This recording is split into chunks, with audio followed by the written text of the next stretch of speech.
축산, 검협전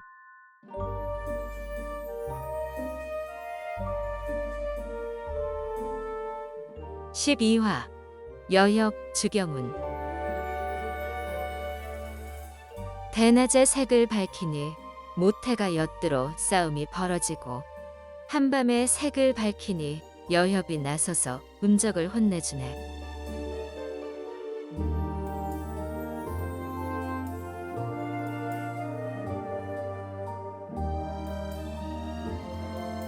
유덕이 지통과 모태의 손을 잡아 끌고 대전으로 자리를 옮겨 간단히 안부를 묻고 연회를 즐겼다. 유덕이 두 사람을 화해시키려고 재차 싸운 이유를 물었다. 지통은 면이 서지 않아 차마 입을 열지 못했지만 단순한 모태는 씩씩대며 양화 때문에 싸운 일을 속속들이 이야기했다. 하하하. 둘이 한참 싸운 이유가 고작 그건가? 그게 어디 한 집안 사람끼리 얼굴 붉히며 싸울 일인가? 자아자아, 날 봐서라도 어서 화해하게. 지통과 모태는 너무 부끄러워 쥐구멍에라도 숨고 싶었으나 유덕의 말에 못 이기는 척 잘못을 인정하고 감정을 풀었다. 세 사람은 저녁을 먹으며 가벼운 담소를 나누었고 그 후에 지통이 2달 동안 있었던 일을 상세히 이야기하며 유덕에게 도움을 청했다. 유덕이 말없이 생각에 잠겨 있는데 갑자기 모태가 끼어들었다. 저도 말씀드릴 것이 두 가지 있습니다. 정신없이 싸움 박질하다가 생각지도 못한 사형을 만나 너무 기쁜 마음에 깜빡 잊었습니다. 무슨 일인데 이렇게 안절부절 못하는가? 오늘 원수놈을 찾으려고 성에 갔었습니다. 원수는 못 찾고 실종되었던 제자 장량을 찾았습니다.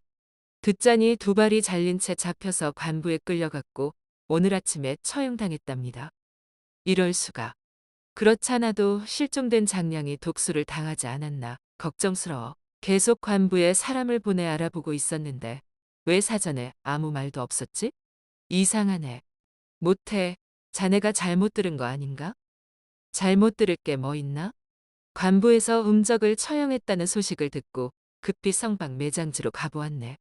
시체를 확인했는데 잡힐 때 두 발이 잘린 것 같더군. 내 두 눈으로 똑똑히 보았으니 틀림없네.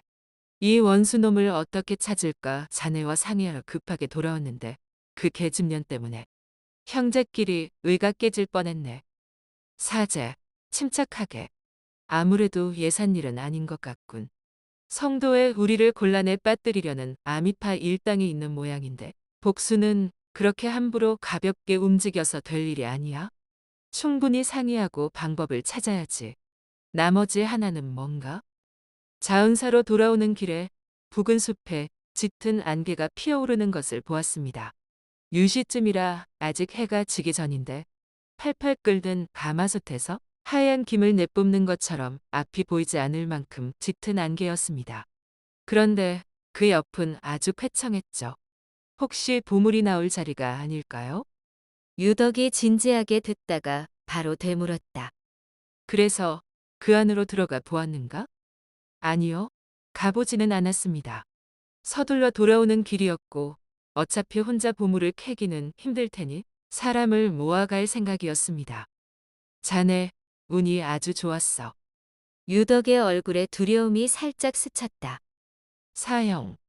정말 보물이 나타나려는 징조일까요? 보물은 무슨? 우리가 상대해야 할 적이 나타난 것이야. 숲에서 하얀 안개가 피어올랐다고 했지? 그게 바로 그 노인네 법술이지. 능설홍이 죽은 뒤로 장안법을 쓰는 자는 괴짜 노인 추운수를 비롯해 아미파 고수 몇몇 분이네. 깊은 산에서 돌을 닦는 진인과 산인이 악귀에 방해 없이 조용히 수련하기 위해 자신의 거처를 숨길 때 사용하는 일종의 영무장이지. 사부에게 추운수 이야기는 많이 들었지만 20여 년 전 종적을 감추어서 실제로 본 적은 없어. 지통사제가 얼마 전 추운수가 나타났다고 했을 때까지만 해도 반신반의했는데 지금 이 부근에 와 있다면 분명 우리에게 불리한 계획을 세우고 있을 걸세. 우리 셋만으로는 적수가 될 수 없으니 서둘러 대책을 세워야 해.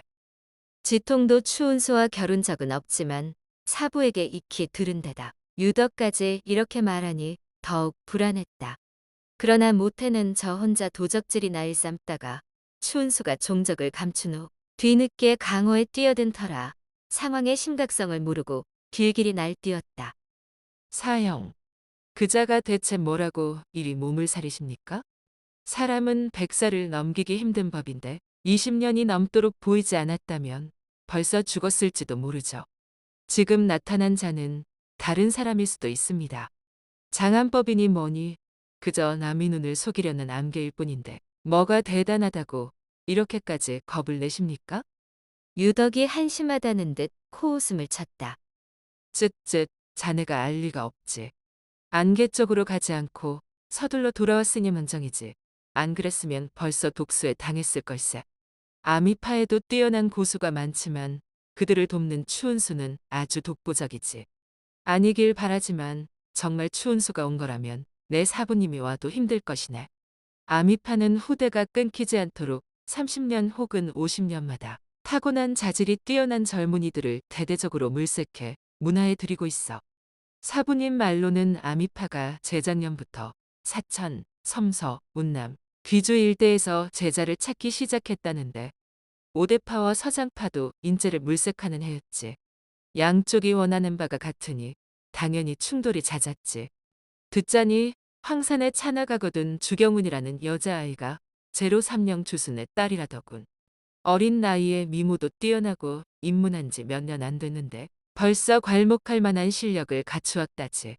그 외에 고행득타, 재수명, 염선 등도 쓸만한 제자를 들였다는군. 조만간 골치 아픈 일이 많을 테니 정신 바짝 차리라고. 주경훈이란 아이가 그 원수놈 주순의 딸이라고요? 어찌 이리 잘 아십니까? 황산 오로봉 뒤편에 오음보라고 깎아지른 듯 험준한 절벽이 있네. 오대파 선배의 여검선 한 분이 그곳에서 수련 중이지. 우리 사부들과 같은 학렬로 50년 전 아미파와 겨루는 자리에 있었다는군.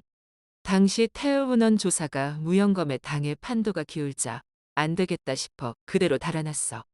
겉으로는 모든 인연을 끊고 깊은 산에 응거하며 홀로 수련하는 것 같지만 사실 복수를 위해 조용히 힘을 기르는 중이라네. 그때 아미파에 대적하지 않은 덕분에 차나가 황산에 머물게 해준 것이고 30여 년 전부터 착실히 실력 있는 남녀 제자 여럿을 길러냈어. 그쯤 되자 차나도 뭔가 석연치 않았는지 이야기나 나누자며 여러 번 찾아와 선배를 떠본 모양이야.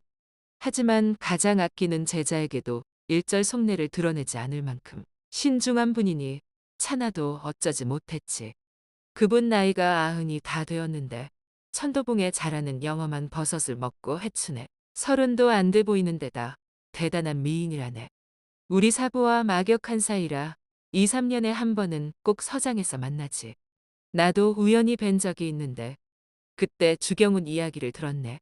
그동안 제자를 찾아 사천과 서장을 수없이 오갔는데 그 훌륭한 인재를 놓쳤다며 매우 안타까워하셨어. 그렇게 알게 되었지. 황산 오음보에 있는 그분이 만묘선고 허비랑입니까? 다른 누가 또 있겠나? 흥미진진하게 듣던 모태가 갑자기 손뼉을 치며 좋아했다. 주순에게 그렇게 예쁜 딸이 있었다니. 나중에 잡아와 재미 좀 보면 좋지 않게. 말이 채 끝나기도 전에 쉿 바람 소리와 함께 푸른 검광이 모태의 가슴으로 날아들었다. 이런 망할. 황급히 옆으로 몸을 날렸지만 검광을 완전히 피하지 못했다.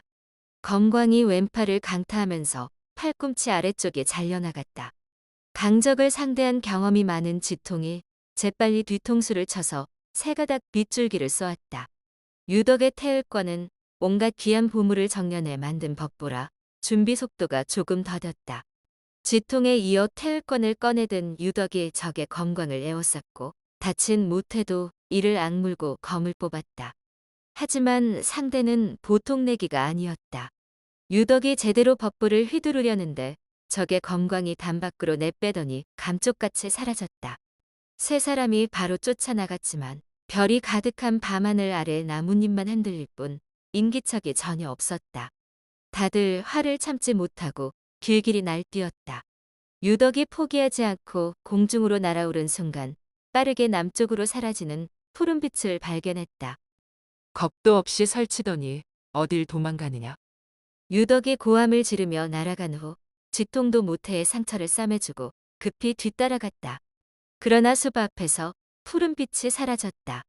지통이 숲으로 들어가려 하자 유덕이 급히 말렸다. 잠깐, 경거망동해선 안 되네. 달빛도 없는 어두운 숲에서 자객이 어디 숨은 줄 알고 들어가는가? 암개에 당하면 어쩌려고? 오늘 온 자는 만만치 않은 놈이야. 만만한 놈이었다면 오지도 않았겠지. 이만 돌아가 후일을 도모하세. 지통이 분에 못 이겨 숲을 향해 마구잡이로 검광을 날렸다.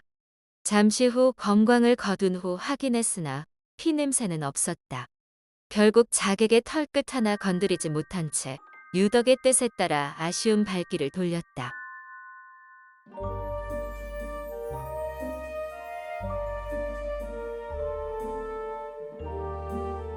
다음 화에서 이어집니다. 더 좋은 콘텐츠를 제작하기 위하여 구독과 좋아요, 알림 설정 부탁드려요.